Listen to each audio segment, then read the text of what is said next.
इंदिरा एकादशी व्रत हे भाद्रपद महिन्याच्या कृष्ण पक्षातील एकादशीला केले जाते। हे व्रत करून भगवान विष्णूंची यथोचित पूजा केल्याने कन्यादानाचे किंवा हजारो वर्षाच्या तपश्चर्येचे पुण्य मिळते असे पुराणात म्हटले आहे। या दिवशी उपवास केल्यास पितरांना मोक्ष प्राप्त होतो आणि त्यांचे पाप दूर होतात। यामुळे त्यांच्या आत्म्याला शांती मिळते। ह्या वर्षीची इंदिरा एकादशी 27 सप्टेंबरला दुपारी 1:20 सुरू होईल आणि 28 सप्टेंबरला 2:49 संपणार आहे। इंदिरा एकादशी व्रताची एक कथा सांगितली जाते। प्राचीन काळी सत्ययुगात महेशमतीपुरीचा इंद्रसेन नावाचा प्रजापती राजा धर्माचरणा प्रजेचे पालन करत होता। इंद्रसेन राजा पुत्र पुत्री नातवंडे धनसंपत्ती संपन्न आणि भगवान विष्णूंचा परमभक्त होता। एके दिवशी राजा दरबारात निवांत बसला असताना अचानक देवऋषी नारद आकाशमार्गाने तेथे आले।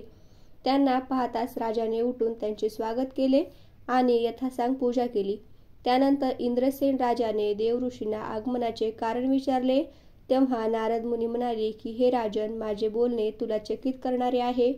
एकदा मी ब्रह्मलोकातून यमलोकात गेलो होतो। तिथे यमदेवाने माझी भक्तिभावाने पूजा केली। त्यावेळी यमराजाच्या सभेत मी तुमच्या वडिलांना पाहिले। ते एकादशी व्रतभंगाच्या दोषामुळे तेथे आले होते। राजन, त्यांनी तुमच्यासाठी एक निरोप दिला आहे। त्यांनी सांगितले आहे की पूर्वजन्मात एकादशी व्रतामध्ये काही कारणास्तव विघ्न आल्यामुळे मी यमलोकात आलो आहे। त्यामुळे मुला, माझ्या निमित्ताने इंदिरा एकादशी व्रत केल्यास मला स्वर्गप्राप्ती होऊ शकते। नारद मुनींचे म्हणणे ऐकल्यानंतर राजा म्हणू लागला, हे महर्षी, तुम्ही मला या व्रताची पद्धत सांगा। नारदजी सांगू लागले, भाद्रपद महिन्याच्या कृष्ण पक्षाच्या 10व्या दिवशी सकाळी श्रद्धेनं स्नान निवृत्त झाल्यानंतर दुपारी पुन्हा नदीवर जाऊन स्नान करावे। मग श्रद्धेने पूर्वजांचे श्राद्ध करा आणि एकदा भोजन घ्यावे। एकादशीच्या दिवशी पहाटे स्नान करून भक्तीसह उपवासाच्या नियमांचे पालन करावे। वचन घ्या की मी आज सर्व भोग त्यागून एकादशीचा उपवास करेन। हे अच्युत, हे पुंडलिकश, मी तुमचा आश्रयस्थान आहे, तुम्ही माझे रक्षण करा। अशा प्रकारे शालिग्रामच्या मूर्तीसमोर विधी श्राद्ध केल्यानंतर पात्र ब्राह्मणांना फळांचे अन्न अर्पण करावे आणि दक्षिणा द्यावी। पूर्वजांच्या श्राद्धातून जे काही उरले आहे त्याचा वास घ्या, तो गायीला द्या आणि धूप दिवा सुगंध फुले नैवेद्य इत्यादी सर्व गोष्टींनी भगवान ऋषिकेशची पूजा करावी।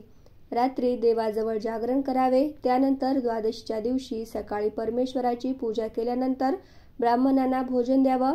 तुमच्या भावा बहिणीसह पत्नी आणि मुलगा यांच्यासह तुम्हीही शांतपणे ग्रहण करावे। नारदजी म्हणू लागले की हे राजन, या पद्धतीने जर तुम्ही एकादशीचे व्रत केले तर तुमचे वडील नक्की स्वर्गात जातील। असे म्हणत नारदजी दिसेनासे झाले। नारदजीच्या म्हणण्यानुसार जेव्हा राजाने आपल्या कुटुंबियांसह हे व्रत केले, व्रताच्या पुण्यभावाने आकाशातून फुलांचा वर्षाव झाला आणि राजाचे वडील गरुडावर बसून वैकुंठात गेले। त्यानंतर राजा इंद्रसेन देखील एकादशीच्या व्रत प्रभावाने निष्कंटक राज्य चालवून मुलाला सिंहासनावर बसून स्वर्गलोकात गेला आणि तेव्हापासूनच या व्रताचे पालन मनुष्यलोकातही केले जाते। अशाच माहितीपूर्ण व्हिडिओज पाहण्यासाठी चॅनलला लाईक, शेअर आणि सबस्क्राईब जरूर करा।